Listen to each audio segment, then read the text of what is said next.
The rabbit, with its legs tied together, was dangling upside down from their hands. Let's go back. If I give this to them and they still die, I have an obligation. To whom? To the rabbit. I'm assuming you know what Fullmetal Alchemist is. It's in almost every top 10 anime of all time listicle, and it's number 1 on my anime list, or at least the remake is, so I'm assuming you're at least aware of the Elric brothers and their wacky hijinks. They're teenage boys, they fight God, and they refuse to kill anyone along the way. Edward Elric's sense of morality has always been really endearing to me. It's one of my favorite things about him as a character, just that he never, ever sways on that line. It's a fairly common line in protagonists, obviously. Most shonen anime main characters aren't wanton murderers, but it's something I appreciate, especially when it's done well, like it is in Fullmetal Alchemist. The Elric brothers will never take a life. Except, and maybe this is an obvious distinction, but it needs to be said, that only applies to humans. The Elric brothers do kill, at least when they're kids. They kill rabbits.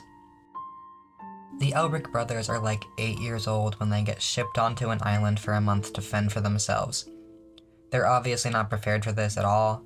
They catch a rabbit in their first few days, but they can't even bring themselves to kill it. But they manage to adapt.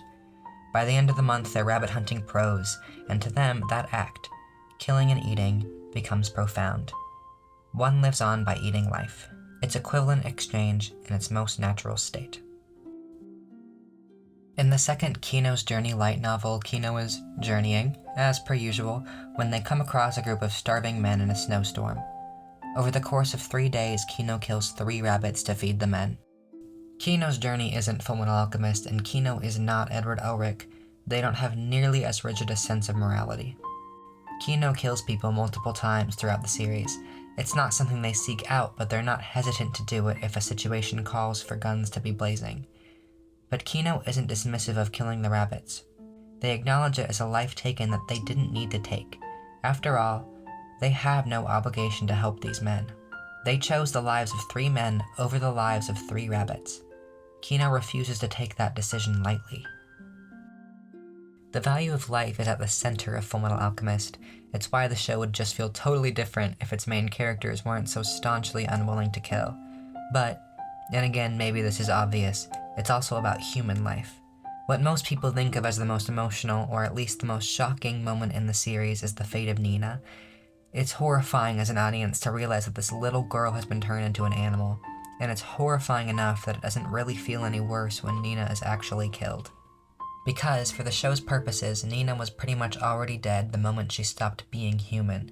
She lost her life through being turned into a chimera, and to actually be killed is much worse than that. Above all else, humanity is valued in Fullmetal Alchemist, not life. That would probably be an easy enough answer to Kino's dilemma about the rabbits. Most people would say a person's life is above an animal's. Killing a rabbit to save a person is barely even a choice. But someone says that to Kino too, and they don't let the question end that simply. There's still no obligation to take life for the chance of saving another, whether or not one is animal and one is human. The men who Kino helps turn out to be human traffickers. Before Kino came along, they had eaten their wares. Kino finds evidence of this, scraps of human remains. We get a truly nauseating description of charred bones, empty eye sockets, a skull without a brain. And Kino thinks of the rabbits. Those men turn on Kino, and of course, Kino has no choice but to kill them.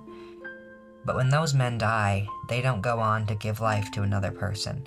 When they die, it's a disservice to the woman they ate. When they die, it's a disservice to the rabbits.